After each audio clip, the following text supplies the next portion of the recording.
ఇంటింటికి సుపరిపాలన ఫలాలు మంత్రి గొట్టిపాటి రవికుమార్ పర్యటనలో ఓ మహిళ రేషన్ తీసుకునేందుకు జగన్ హయాంలో పడిన ఇబ్బందులు, కూటమి ప్రభుత్వంలో వెసులుబాటును చక్కగా వివరించింది.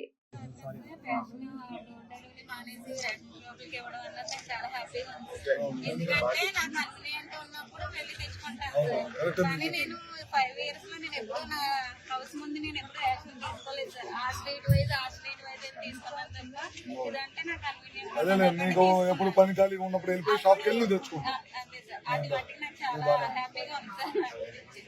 చూసుకోవడం ఏమి లేవు కదమ్మా, అన్ని బాగున్నాయి. ఏమైందంటే అంతకుముందు ఏమైందంటే వాళ్ళు వచ్చిందో తీసుకోవాలి.